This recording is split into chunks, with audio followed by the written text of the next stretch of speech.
राधे राधे। मैं कुछ नाश्ता बनाने जा रही थी व्रत के लिए, जो लोग भी व्रत हैं उनके लिए। तो मैंने कहा आपको भी दिखाऊं कि मैं क्या बनाने जा रही हूँ। तो उसके लिए पहले मैं चटनी पीस लेते हैं। चटनी के लिए मैंने ले ली है मूंगफली भूंज के, और इसमें कड़ी पत्ते हैं, और ये घिसा हुआ नारियल है। आपके पास नहीं हो घिसा हुआ, अगर वैसा है नारियल तो उसको कट कर लीजिए, पीछे से मन हो तो छिलके को छिल डालिए। थोड़ा सा जीरा ले लिया है, और हरी मिर्च मेरी लाल हो गई है, फिर आई थी ताज़ी फिर भी लाल हो गई, तो मैंने लाल 3 मिर्च ले ली है, और नींबू का रस ले लिया है। इनसे हम चटनी पीस कर तैयार करेंगे। आपका मन हो तो आप इसमें धनिया भी डाल सकते हैं, काली मिर्च डाल सकते हैं, और चटनी को तैयार कर लेते हैं, फिर नाश्ते को तैयार करते हैं। आइए इसको पहले हम पीस लेते हैं। चटनी पीस ली हमने, देखिए कटोरी भर की चटनी हो गई उतने से में, क्योंकि थोड़ा सा नारियल था और मूंगफली के दाने थे। सेंधा नमक मैंने डाला हुआ है चटनी में। और ये मैंने ले लिए हैं 2 आलू, 3 मीडियम साइज़ के छोटे आलू हैं, और हरी मिर्ची काट ली हैं 2, लाल मिर्ची, अदरक है, साबुदाना है। तो जितनी ज़रूरत होगी उस हिसाब से साबुदाना इसमें डाल लेते हैं। 3 मीडियम साइज़ के आलू, अदरक, हरी मिर्च और साबुदाना डाल लेते हैं। 1 कटोरी के करीबन डालेंगे हम इसमें साबुदाना।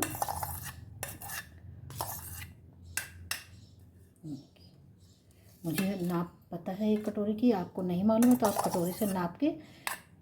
3 मीडियम साइज़ के आलू हैं, 1 कटोरी साबुदाना डाल लिया है, और इसमें डाल देते हैं थोड़ी सी काली मिर्च। अगर आप खाते हैं तो डाल लीजिए, नहीं पसंद तो रहने दीजिए। तो थोड़ी सी काली मिर्च हमने डाल ली है। थोड़ा सा बारीक हरा धनिया डाल लिया। सेंधा नमक थोड़ा सा डाल लेते हैं, थोड़ा सा डालेंगे क्योंकि चटनी में भी है नमक है, और इसमें भी डालेंगे तो ज़्यादा हो जाएगा, तो थोड़ा ही डालिए हल्का सा। और इन सब चीज़ों को हम मिक्स कर लेते हैं। ठीक, ये मिक्स कर लिया, और अब एक लोई बना लेते हैं इसे। आप बड़ी छोटा जैसे भी बनाना चाहें मिक्स करके। और साबूदाना को मैंने अच्छे से भिगोया है, मतलब पूरा ऊपर तक कटोरी में पानी डाल दिया था, जिसमें कि ये अच्छे से फूल गए। तो देखिए बिल्कुल भी दिख नहीं रहा है, जो साबूदाना है वो एकदम सॉफ्ट है। देखिए सॉफ्ट होंगे तो ये चिटकते कम हैं। और अब इसको ऐसे गोला बना लेते हैं। आप बड़े छोटे जो भी, तो थोड़ी सा हाथ में चिकनाई लगा लीजिए, घी या रिफाइन जिससे भी आपको बनाना हो ऐसे, और इसको हाथ से ही बड़ा कर लेते हैं। आपको पैन में, कढ़ाई में या तवे पे, जिस पे भी आपको उसको बनाना हो, उसको गैस पे रख दीजिए, गर्म हो जाए, बिल्कुल हल्का गुनगुना हो जाए। बड़ी टिक्की बनाई हुई है मैंने इसीलिए कि हाथों से इसको बड़ा कर लें। जो लोग चिकनाई कम खाना पसंद करते हैं व्रत में, मतलब पूड़ी डेली डेली पकौड़ी खा के ऊब गए, उनके लिए ये सबसे अच्छी चीज़ है। कम तेल चिकनाई में बन जाएगी। मन हो तो लगाइए, मन ना हो तो आप मत लगाइए। आपको और भी बड़ी बनानी है तो आप ज़्यादा से और आलू इसमें ले लीजिए और उससे बना लीजिए। मैंने इतनी बड़ी बनाई आपको दिखाने के लिए। तो चलिए आइए इसको सेकते हैं। और इसको सेकने के लिए मैंने तवे पे पैन को चढ़ा दिया है, और ये गर्म हो गया है। गर्म हो गया। अब ये हम पकड़े तो इसमें हल्की सी पहले हम थोड़ा सा चिकना कर देते हैं, और इसको बनी हुई है इसको इस पर रख देते हैं, और इसको 1 मिनट के लिए ऐसे कवर कर देंगे। कवर करने से ये जल्दी बन जाती है। और गैस की फ्लेम को हम तेज़ कर देंगे, अभी धीमा था तो थोड़ा सा तेज़ कर देंगे। देखिए 1 मिनट हो गया, इसमें भाप आ गई है। गैस की फ्लेम को थोड़ा सा धीमा कर देते हैं, इसको हटा लेते हैं। बहुत जल्दी मिनटों में आपके बनकर झटपट तैयार हो जाएंगे पराठे। और बस इसको आराम से आप, अगर ऐसे नहीं निकाल पा रहे हैं तो इसको निकालने के लिए मैं बता देती हूँ। पहले तो इस पर चिकनाई हल्की सी लगा देते हैं। और अगर आपसे ट्रांसफ़र ऐसे नहीं हो पा रहे हैं आपके, तो एक प्लेट ले लीजिए आप, और पराठे को ऐसे रखिए और तुरंत ऐसे पलट दीजिए, है ना। देखिए कितनी जल्दी मिनटों में पराठे बन गए। पराठा कह लीजिए, टिक्की कह लीजिए। अब इसको झाँपना नहीं है, हमको ढकना नहीं है, मतलब ढक्कन नहीं लगाइए, क्योंकि ये अब ये खरा खरा हो जाएगा। बिना चिकनाई, कितनी कम चिकनाई में ये बनकर तैयार हो गया है। जो लोग चिकनाई नहीं खाना पसंद करते हैं वो इस तरह से बना लें, टिक्की का शेप दे लें, चाहे पराठे का शेप दे लें, और तेज़ आंच में इसको बनाएं। तेज़ आंच में बनाने से ये एकदम क्रिस्पी सा हो जाएगा, पहले अंदर से पक जाएगा फिर बाहर से।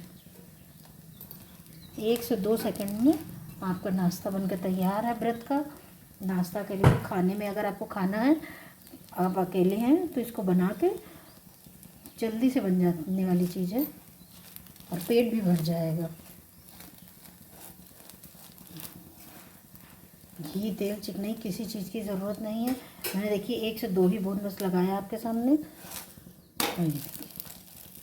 दोबारा आराम से पलट गया, क्योंकि दोनों साइड में हो गया अच्छे से। आप चाहे तो इसको पैन में भी बना सकते हैं। आपसे इस पे नहीं बनना है तो आपके पास एल्युमिनियम का या नॉन स्टिक पैन हो तो आप उसमें भी बना सकते हैं। साइड और पलट लेते हैं, ये एकदम क्रिस्पी सा हो जाएगा, खाने में उतना ही स्वादिष्ट लगेगा।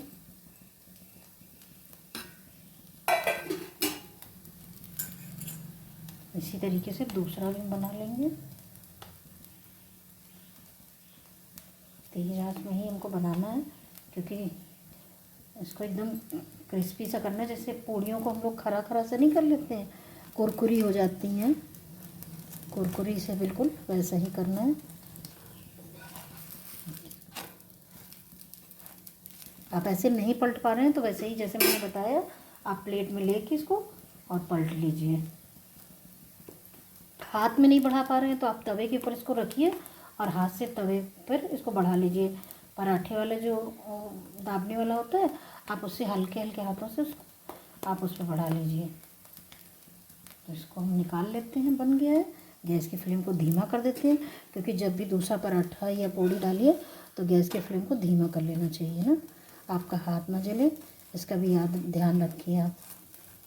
ये बनकर तैयार हो गया, इसको हम प्लेट में निकाल लेते हैं। और इसी तरीके से दूसरा बना के दिखाते हैं आपको। तो बिल्कुल आप चिकनाई लगाएं या ना लगाएं कोई फ़र्क नहीं, क्योंकि नॉन स्टिक पैन है, इस तरह से रखा हमने इसको।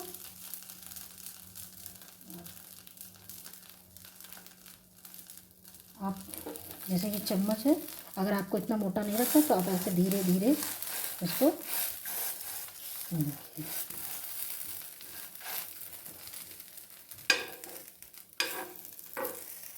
बिल्कुल चाट टिक्के की तरह ऐसे ही आपको ये बनकर तैयार हो जाएगा। और ऐसे हम थोड़ा सा इसको मोटा भी रख सकते हैं, महीन भी रख सकते हैं, जैसा आपका खाने का मन हो आप उस तरह से इसको बनाकर तैयार कर सकते हैं। मैंने वो थोड़ा सा महीन बनाया है, इसको थोड़ा सा मोटा बनाकर दिखाया है कि आप मतलब परेशान ना हो, महीन मोटा हो जाएगा, पक जाएगा ये आपका। और इसको भी 1 सेकंड के लिए धीमी आंच में पहले ढक देते हैं, जिसमें कि ये पूरा अंदर मतलब नीचे से ऊपर तक ही पक जाएगा। अंदर से एकदम जो साबूदाना है ना हमारा, एकदम गल जाएगा ढकने से। और जब खोल के पकाते हैं तो वो क्रिस्पी सा कुरकुरा हो जाता है। तो दोनों ढंग से हमें पकाना है। ये देखिए 1 सेकंड में हमने इसको हटा दिया, क्योंकि अब तवा हमारा गर्म है पहले से भी ज़्यादा। और इसको ऐसे घुमा लेते हैं, गैस की फ्लेम को तेज़ कर देते हैं।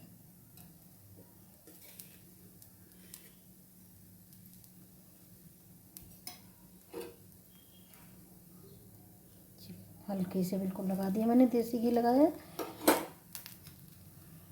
आप चाहें तो रिफाइंड लगा सकते हैं। इसको इस तरह से, पैन गरम है तो इसको चारों ओर से घुमा लेते हैं। नीचे से पक गया, अपने आप पलट गया। और इसको फिर से 1 मिनट के लिए कवर कर दें। गैस की फ्लेम को तेज़ ही रखें, क्योंकि हमको तेज़ पे बनाना है, क्रिस्पी सा करना है इसको।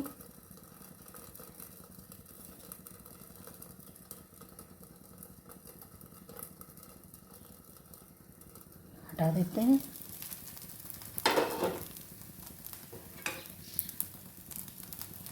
हल्की से घी लगा देते हैं।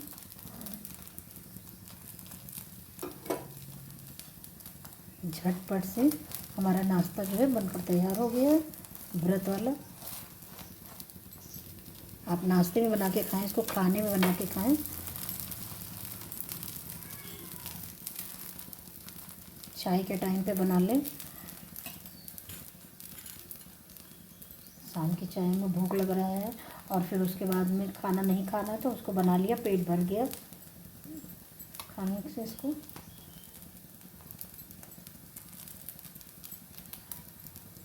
और अब इसको भी पलट लेते हैं। इसी तरीके से बचे हुए हमारे पास 2 लोइयाँ और हैं, उनको भी बनाकर तैयार कर लेते हैं।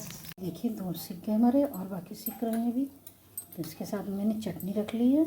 आप दही रख लीजिए अगर आपके यहाँ है, और दही में थोड़ी सी शक्कर डाल लीजिए तो नमकीन भी आपका हो जाएगा और थोड़ा सा मीठा भी हो जाएगा। व्रत में जब मीठा हम लोग खा लेते हैं तो पेट जल्दी से भर जाता है और प्यास भी कम लगती है। तो आप इस तरह से बना लीजिए। इसको डोसा कह लीजिए, चिल्ला कह लीजिए या टिकिया कह लीजिए, साबूदाने की छोटी या बड़ी, जिस तरह से आपकी बन रही हो आप उस तरह से तवे पे कम तेल में बनाकर आप इसे खा सकते हैं। आप मेरे चैनल को सब्सक्राइब कर लीजिए, लाइक कीजिए, कमेंट्स करके बताइए आपके ये बन पाए हैं या नहीं बन पाए हैं। अगर बन गए हैं तो बहुत अच्छी बात है, नहीं बन पाए तो मुझे बताइए, मैं इसको आपको दोबारा बना कर दिखाऊंगी। मिलते हैं नेक्स्ट ब्लॉग में। राधे राधे।